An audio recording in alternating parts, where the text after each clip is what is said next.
Hi everyone and welcome to Health and Home. I'm your host, Lisa. As the country is resuming to normalcy, don't forget to practice cleanliness, wash your hands, practice social distancing, now known as physical distancing at all times for your own well-being. Now, eating the same type of food can be very tiring and boring at the same time. But with a tropical country such as Papua New Guinea having a diverse culture, there are also different styles of preparing food traditionally, especially when cooking with sago.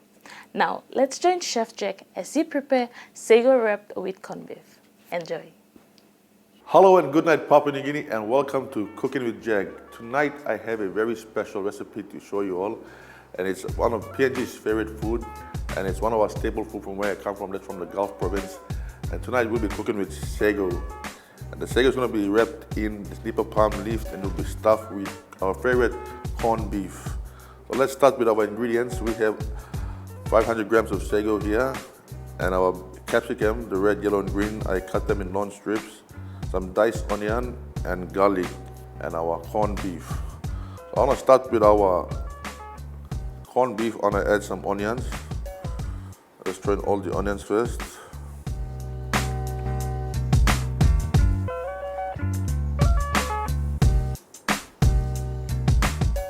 Okay, that's our onions, and I add about 4 cloves of garlic.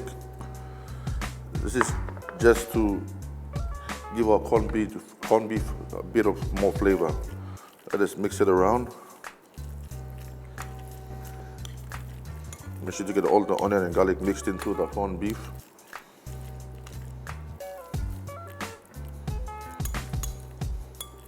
That's about enough. I want to put this to the side and put our leaves together.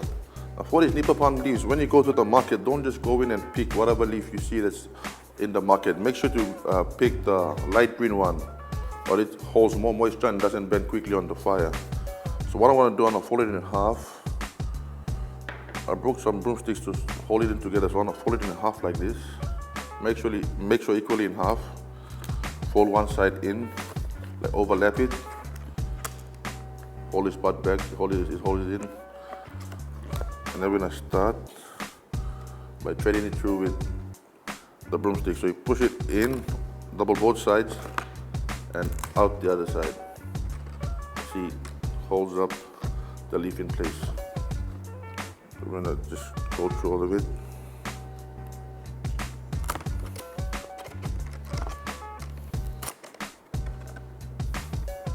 The broomsticks, I've soaked them in warm water so they don't burn quickly. For this instance, we won't be using them, we won't be cooking on the fire.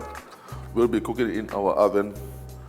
So I've set the oven to 180 degrees and it's been preheated already. By the time I'm done with this, I'm just going to go straight into the oven. I'm going to put, I think 4 or 5 should be enough. It holds the leaf in place, it doesn't open up when it's cooking. Yep, I think that should be enough. 4 should be enough. Always put another one in case it opens up. Make sure to double the leaf, and when you push it through, it goes through both of them and it comes out the other side with both leaves. This should do. Let's start on the other one. Make sure I fold it equally in half. This side here, fold it down. Sits perfectly. This recipe, I started with eating this recipe when I was a little kid. My grandmother used to make it, and then my mom started making it, and then I learned how to do it.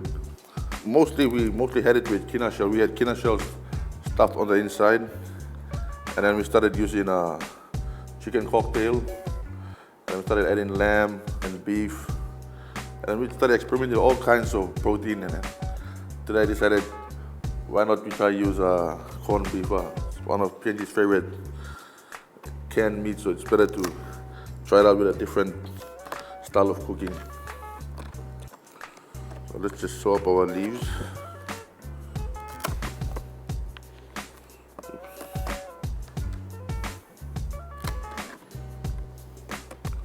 From the heat, so that's about it. Let's put this to the side. So now I want to put the sago into the leaf. And the easier way to put the sago in, most people when they try for the first time, they struggle with putting the sago in and try to wrap the sago again. It's better to flatten your leaf out like this, hold it down, and then you do not put too much. If you make it too thick, you end up having more sago and not enough meat. Make sure you flatten the leaf down like this and just spread the sago out.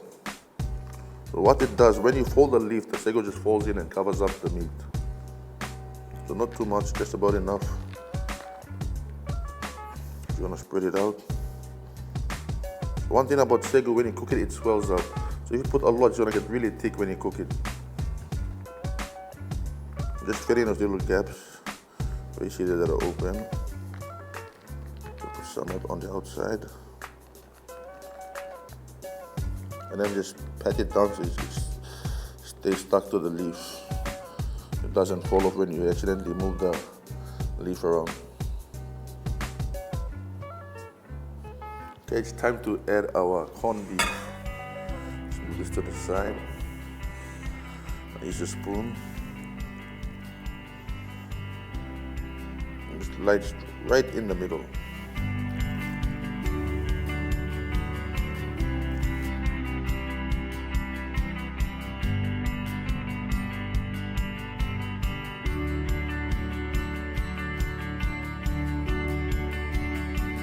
That should do. And now I want to put our capsicum inside. This is the modern twist I'm adding to. Normally you can just dice them up and mix them with your protein, but this time I want to just throw them inside and line them up.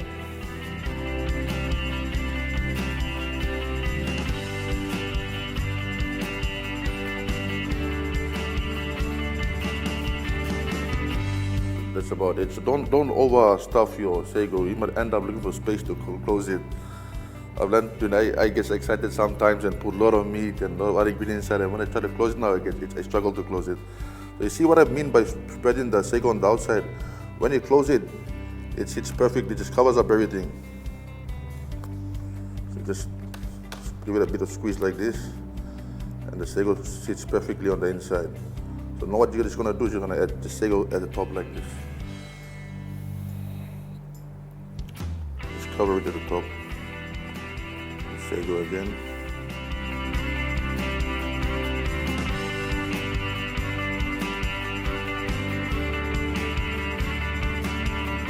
Just a little bit at the back here. And that's it. Okay, it's time to close it up now. Bring the bowl carefully over here. The same as you did when you put the leaf together. One side overlap when you fold it up. Just squeeze like this, and then just stitch it up, go in, out, try a stronger one, yes, there we go, that's it.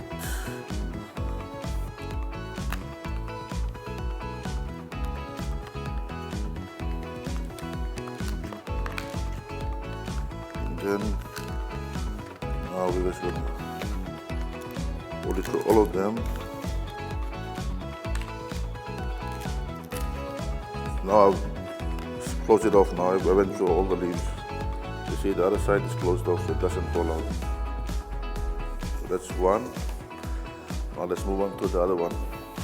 Don't forget to flatten your leaf down. Drop the sago in.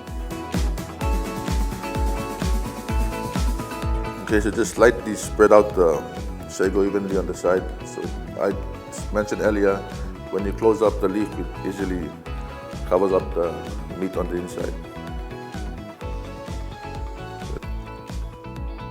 You place it right in the middle.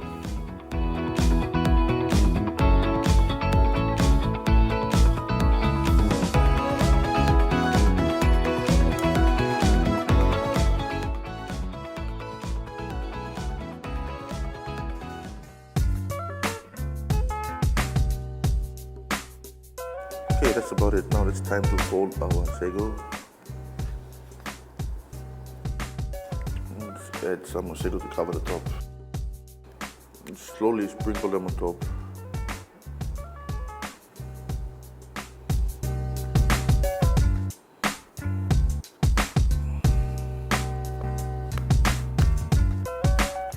Push it all the way through and out the other side, through both leaves.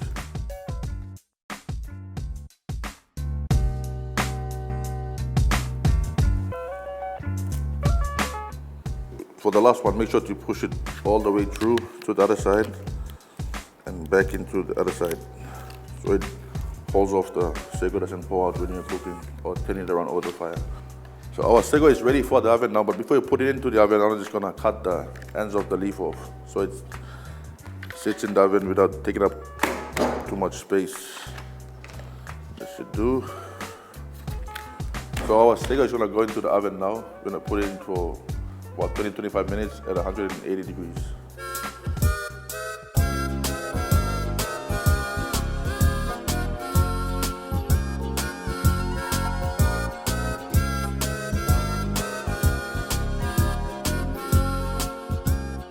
So our 25 minutes is up and our corned beef wrapped in sago is ready to come out of the oven.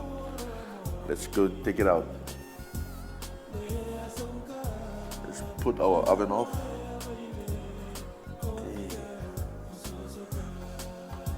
Oh, the smell, you can smell the garlic and the onion. It smells so nice. It's pretty hot, so just slide it off the wire rack onto your chopping board. Okay. It's time to open it up.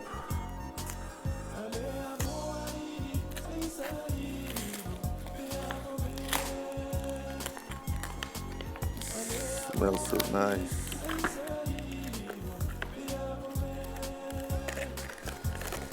So this is our first one.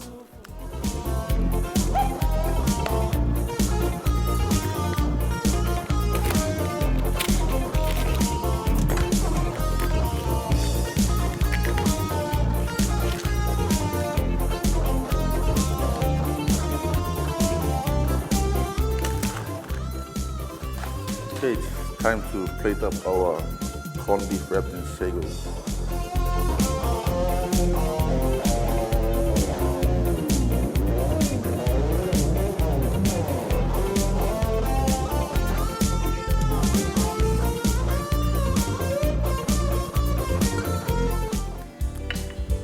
And you can have it with some sweet chili sauce or whichever sauce you prefer. There you have it, a taste of Gulf Province with a modern twist to it. Thanks for watching, and I hope you learned something tonight.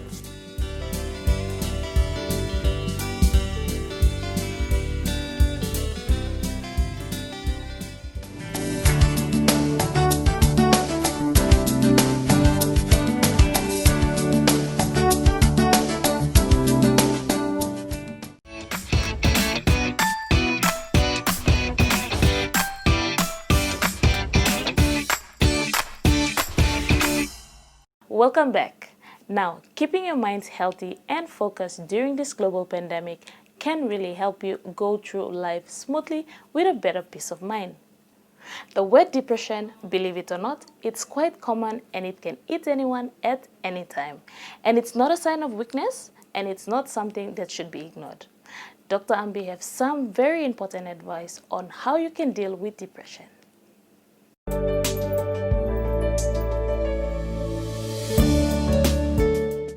Hi viewers, welcome to Healthy Mind.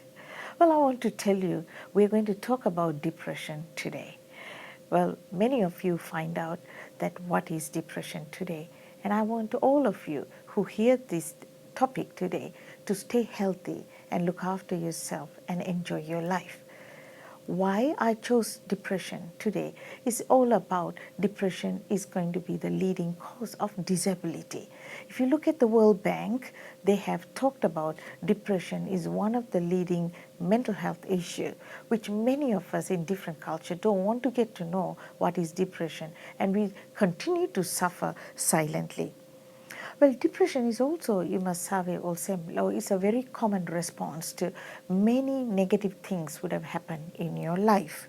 So everyone feels fed up, they get very upset and miserable sometimes. So that is not depression. Let me tell you, we all feel miserable anytime, and that is not called depression. Usually the reasons are obviously like disappointment, frustration, losing someone, like a loved one or someone. Then there is a chance that you can become depressed. Well, some people depression is one of the very severe that it dominates their life. So I want to say that in many of our country people here, all Narapla Asians and all that, they don't want to say they are depressed. But it's about time for you to understand that depression, if you suffer depression, it can keep you under your wrath and then you might suffer for a long time. Now, there are two types of depression. One is reactive depression, the other one is a major depression. Well, you know that major depression is always interferes with your work and families and literally brings very negative things in your life. The reactive depression is something that something causes suddenly and you become feel hopeless, worthless, and feel sad and everything. And that many of us we go through.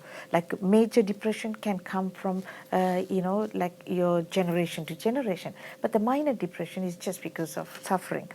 Now I have to tell you today what are the signs and symptoms. Number one, if someone feels these signs and symptoms more than 14 days, let me tell you, you have to go to a doctor and talk about it and get help. Number one, the signs and symptoms is like being depressed mode. You feel hopeless, worthless, and you feel sad, and you might be tearful most of the time. So the loss of interest and enjoyment of life is one of the other signs. Now, lack of drive and you have no more motivation, you feel lethargic, floppy, lazy, this kind of feeling also is alarms. Narapla time also agitation, restlessness and upset and also irritability can also be part of a depression. Loss of pain is like in the loss of gain, especially the appetite. That means some people will overeat and become too fat, or some don't eat and they become thin. And it also, depression interferes your sign and symptoms is the sleep. Some oversleeps, some wake up very early morning like 3 o'clock and then they can't go to sleep. And they also feel lack of confidence and they don't, attention concentrations are not there. So avoiding people is one of them, and feeling so hopeless and inadequate and helpless and worthless feeling. That can overpower in all areas of your life. Feeling guilty is something like something has happened to your life 20 years ago. Now the person is thinking, oh my goodness, I'm thinking about this, my boyfriend or what I did wrong, or this like kind preoccupied with certain things are also can exist if you are depressed. And also you will feel like very early in the morning, you feel very not feeling good, you don't feel energetic, but you think more say, all get something around you, na impinis, na got one plaman, or Mary, or Husati, loved ones around you, or some this like kind feeling, or some lo, pilim hamama straight lo, life lo you mean, not care up na walk lo you straight yet. Or some thought of suicide is something. Like plenty of man or similar thinking lots depression. They feel like they're not worth living it and they feel like killing themselves. So well, this is very important for us to know that depression is treatable and manageable. That is the most important take-home message. And if you have any 4 symptoms, what I have spoken to you today, and if you're having it more than 14 days, then I will say don't suffer silently, because the moment you identify and you're treated, let me tell you, you by pining me na toka how masi come up kissing you na, but you looking mo semo loved one too and missed up, na na man Mary or semblo bagrapim ting blo naraplaman or blow you or suffer silently, all right? So any important through na putting Papa God first, lo life blow you me, na make him defeat him depression, now stay healthy. Until next time, Na Papa God by step one time you na guide him you all get us something blue you me. Or same na take care. Na God bless you all. Bye bye now.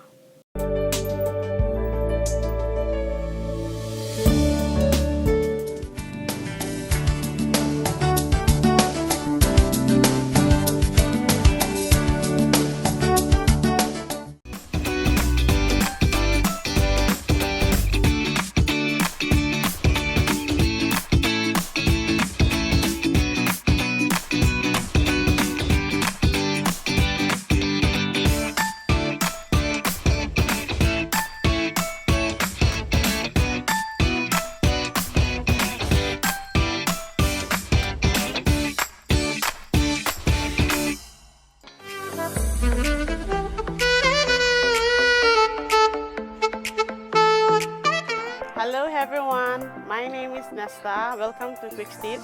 Today we'll be sewing a Mary blouse called a Morabe Uncut.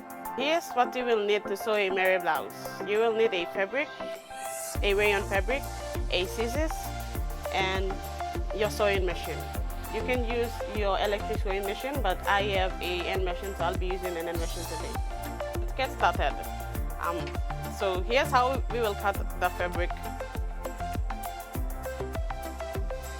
This I am using an 1.5 meter rayon material.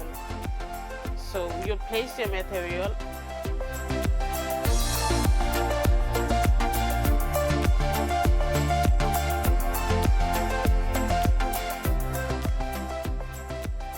You fold it in half and then you fold it again, like this.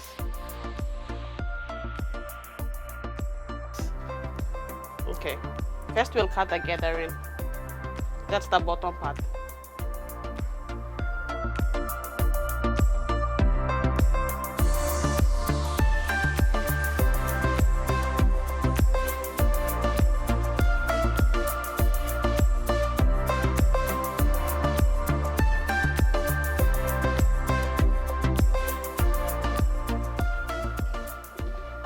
Just to make sure it's the same size.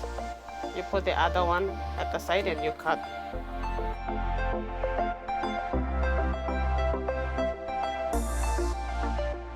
So now you have 2 pieces of gatherings. Okay, you put it aside. Next, we'll cut the body.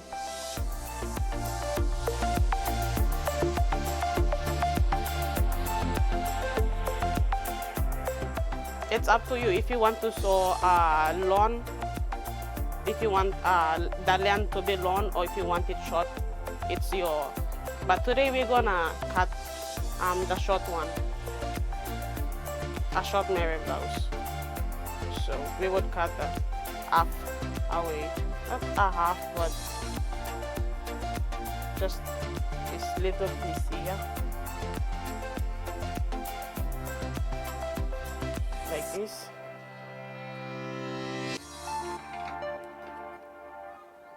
Then you cut.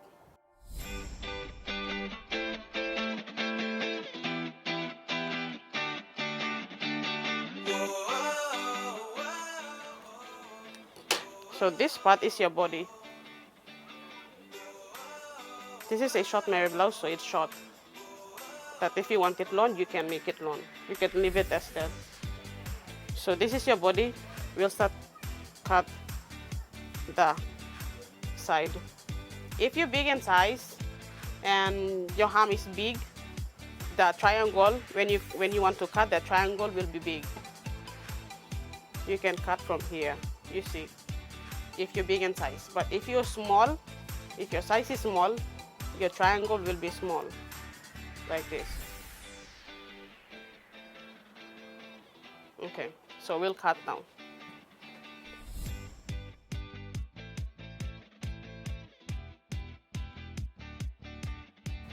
So this is your body.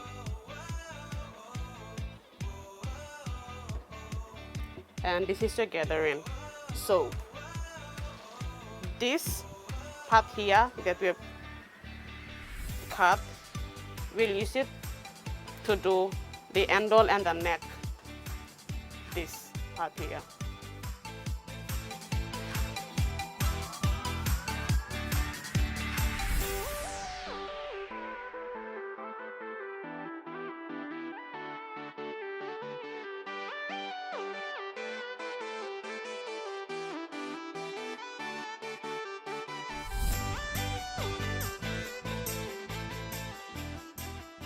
Okay, now we have two pieces here. The other piece we're going to use it for the neck, and the other piece we're going to use it for the handle. All right.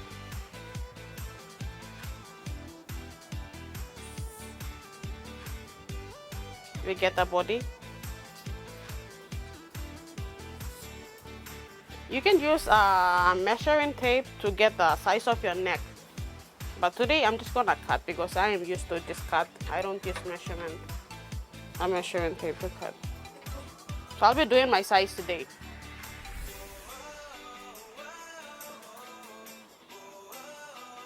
Just gonna cut the neck. And then we'll start from one side. Okay, I'm gonna sew now. So I'm gonna start from the neck and the body. So this is how you're gonna hold your fabric. When you put your fabric to sew, you're gonna place the neck part at the bottom, and you place the body on top. Okay, that's how you're gonna place on your sewing machine when you're sewing. So we'll start sewing.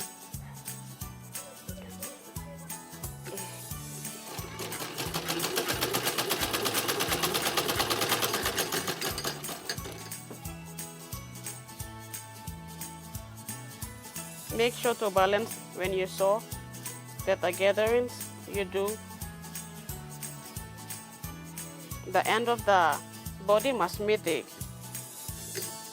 edge of the neck.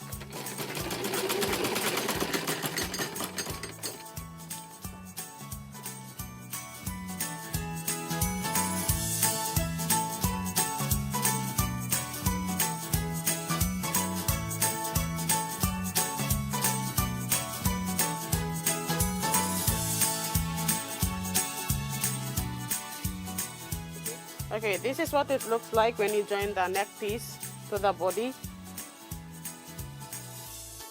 You will do the same on the other side of the body.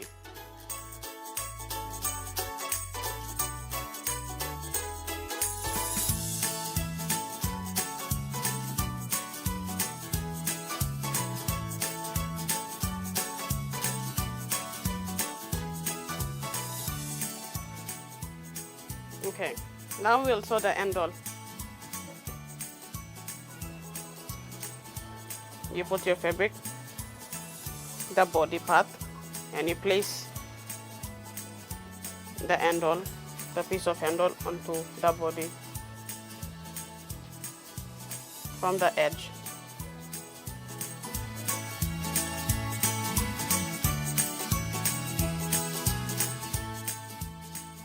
Alright, everyone, this is what it will look like when you sew all your pieces together.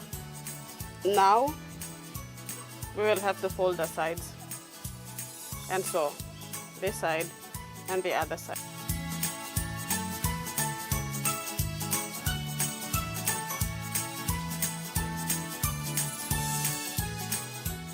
So now we will join the gatherings with the body.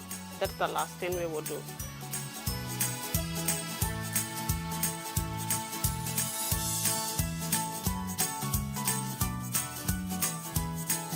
So here we have the final product.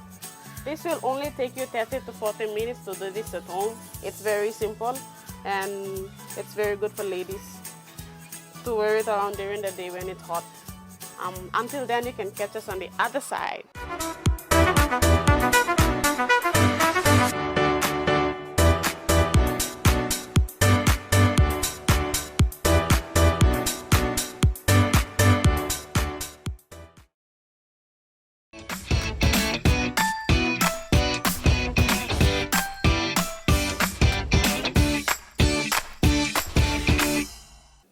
Before the break, you've watched a sewing DIY.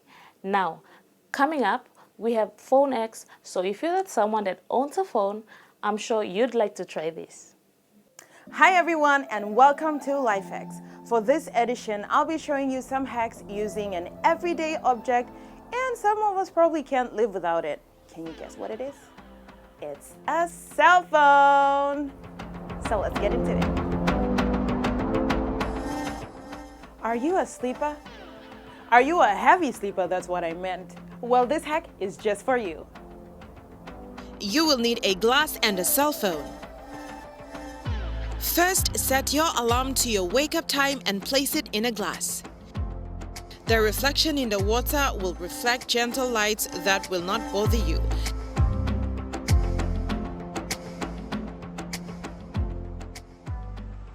Want a cozy lamp in your room but your lamps are too shrill? I got new tricks for you. So when your alarm goes off and you're still sleeping, the glass will bounce back the sound to give you a loud alarming sound. Switch on the flashlight, making sure your room lights are off. Then place the plastic water bottle upside down on the flashlight. When you place the water upright, it produces LED light with no colors. And there you have it, assorted colored LED lights. The reflection in the water will reflect gentle light that will not bother you. You can use different colored plastic water bottles to give you different colored lights in your room. Number 3. Phone speaker. You want your friends to listen to your favorite music but the volume is too low? Why not try this? You will need a cell phone, a tissue roller, blade and pins. Using the blade, mark the size of the phone and cut out a rectangular shape on the side of the tissue roller.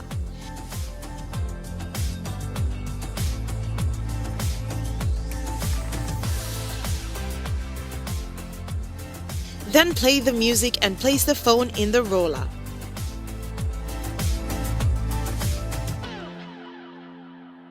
Pin the back of the roller to support the cell phone.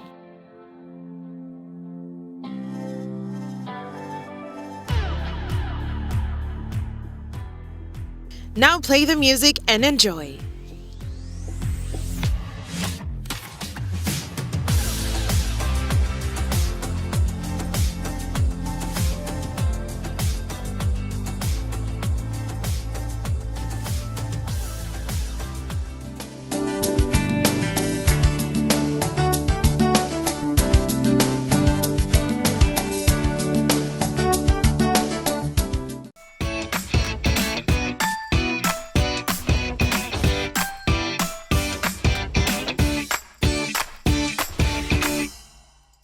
Welcome back. Up next, we have a special feature on Color Story.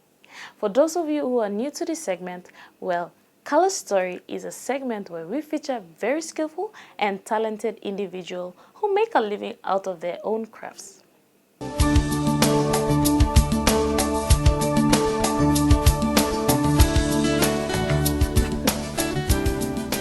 Okay, my name is Gazella Bruda.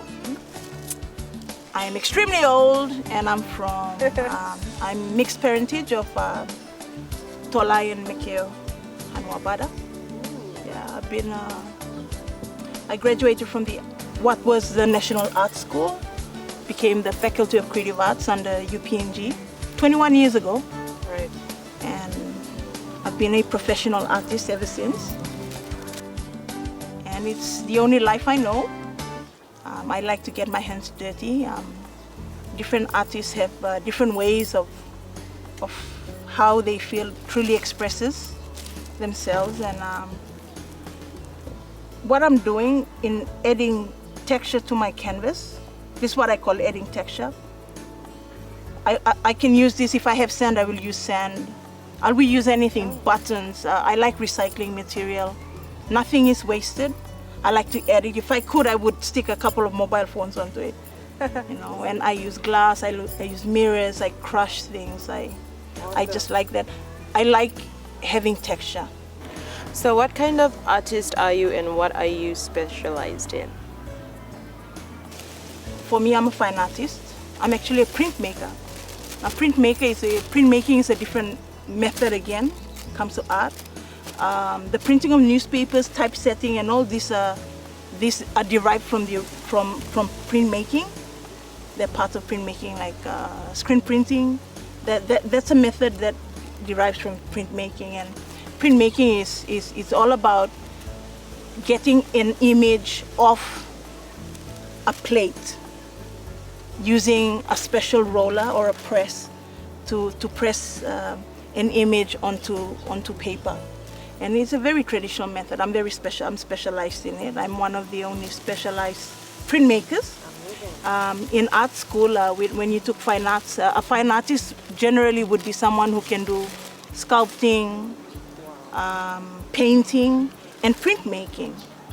So that's it. And we're very, like anyone is an artist. And for us who came through the art school, we're very specific with what we, the qualifications that we got from it.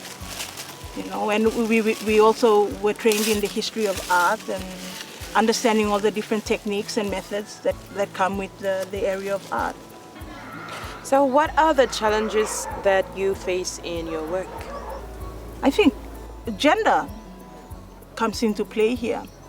I take offense if somebody defines my space as gender, like I always say genderizes my role, like, oh, you know, oh, she's a woman, she can do this, because it has nothing to do with my sexuality or my gender.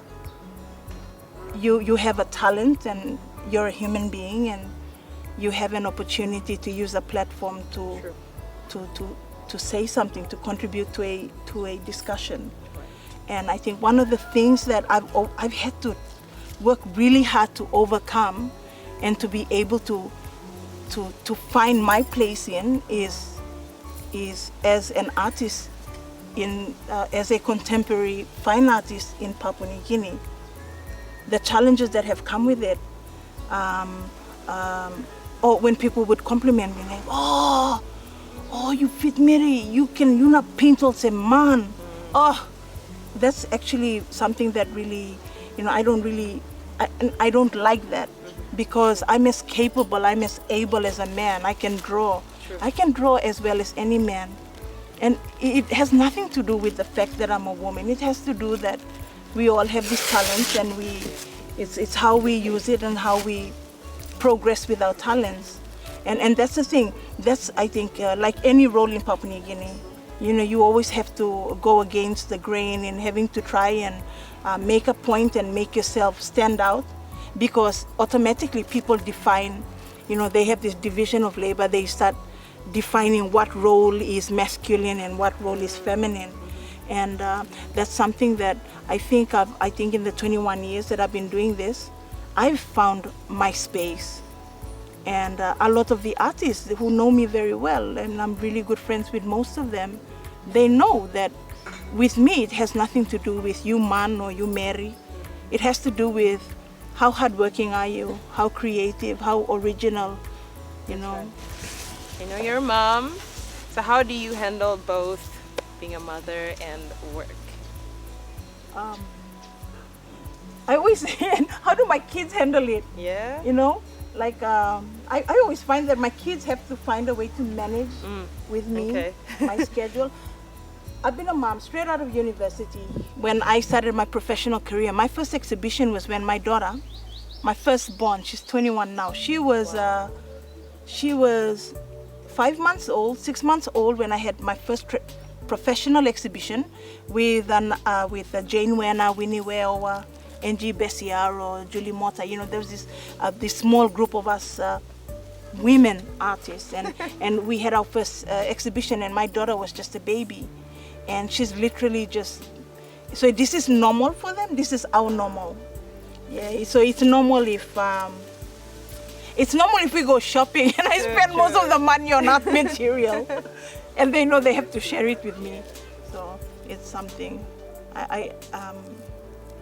we've managed. We found a way.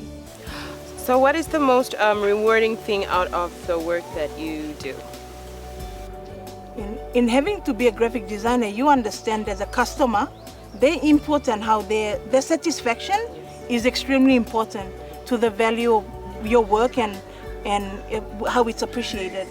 And so one thing I love about doing the work I do is when I'm done with it, somebody can come and say, oh, it's not done, maybe you should add this or that. But when I feel it's done, it's done. But I do commission work, and commission work it requires being able to capture what the person is commissioning you to do, you know. And like when I do portraits, especially because this is something, if they want something that's hyper-realism, having to create it. I can go as far as telling them, okay, I can do it on canvas, I can do it, what material would you like me to do this on, and having to show them the progress of my work and being open to critique. So Gazella, please give us some word of encouragement, well, for the young artists out there, or in general, the whole artists. Don't quit. You keep doing it. Sometimes people change their interests, you know, based on the market or based on how other people perceive it. But if you can build that confidence within yourself without having to worry what everybody else has to say about you, that's the thing. A lot of people are so worried about what people have to say about your creativity that it limits you.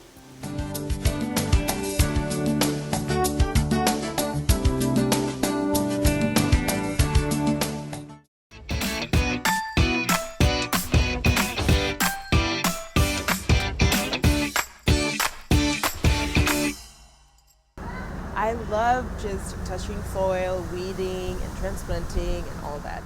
So for this gardening bit, I have a dear friend of mine who is going to share on how he takes care of his plants.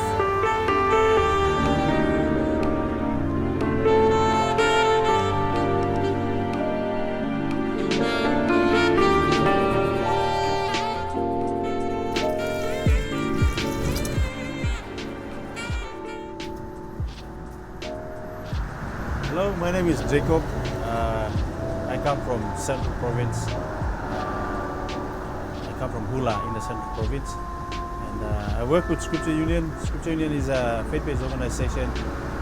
We do camps for high school and primary school students, and there are other events that we run for school students over the holidays as well. I love flowers, and I like to collect plants of all kinds when I'm in the shops or in the markets. So I like to go, when we go shopping, I like to go to the sections where, especially at shops here in Mosby, where they sell, mothers sell plants and flowers. So I go buy plants from there and then bring them home, transfer them into pots. And when I see that they need, and then when they have new shoots, I transfer them into more pots. So that's basically what I do. So I've been asking the mothers that sell flowers on the streets what they do, to make their flowers healthy and all that. So I used to use potato peels and banana peels, mix it with the black soil, and plant my flowers. So, but I've been told that rain tree leaves are really good fertilizer for the flowers. So I collect rain tree leaves. I have a big rain tree here, and collect the leaves, put them in plastic bags, and I mix it up with the soil. And that's how I plant my flowers. Yes. The plants need a lot of water as well, and I have big drums in my house where I collect rainwater, and I also water left off from the laundry, and I use that to keep the soil moist so the plants grow healthy, and also keep the plants in a shady area. In Mosby the sun's really hot, and some of my plants, the leaves go dry very quickly, so I keep them in the shade. A lot of times you keep them in the shade so the sun doesn't burn the leaves. The job that I do is like we always go out, and sometimes there's a lot of things that are on your mind, and on the weekends that's where I kind of relax, or in the afternoons after work, when I'm feeling tired or want to relax, and I turn around, do some clean around the flower beds with the grass, and yes, so I always tend to. My wife complains a lot of times I spend more time with the flowers than her. So.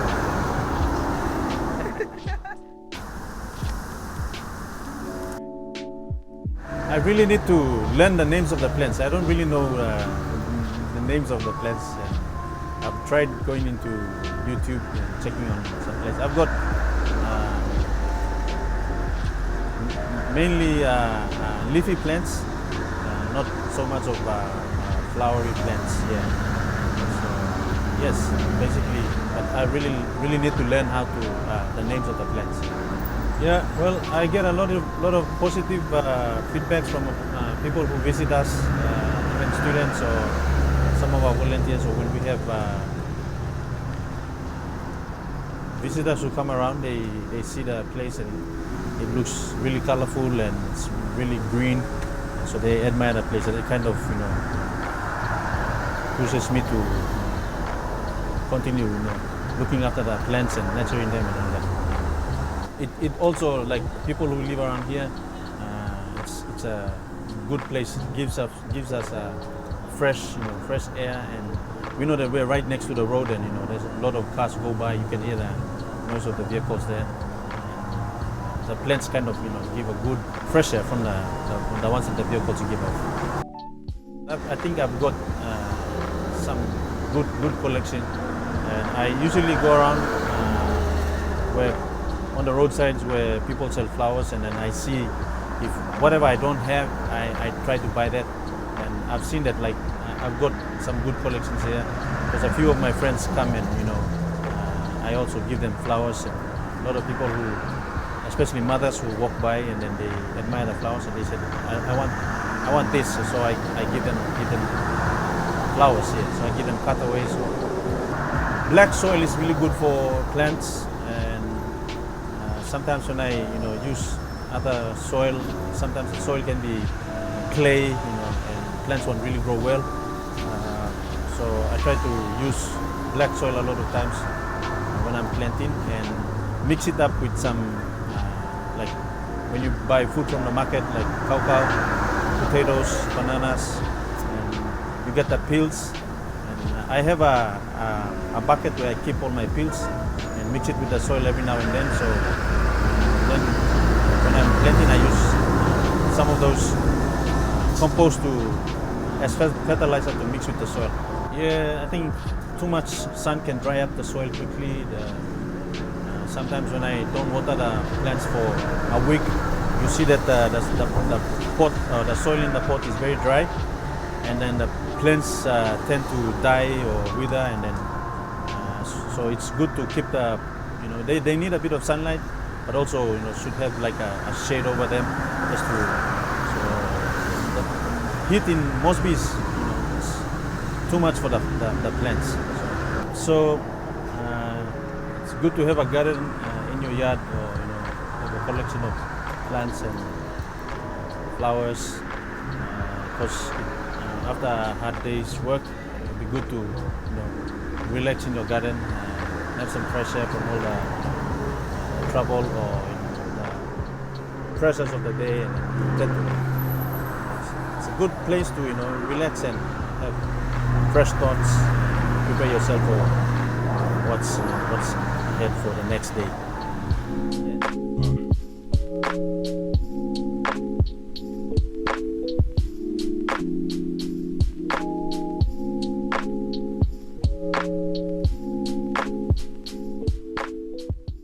And that's all the time we have for you tonight. I hope you learned a thing or two. If you missed out on this episode, rest assured you can visit our Facebook page or Instagram page. Until then, it's goodbye.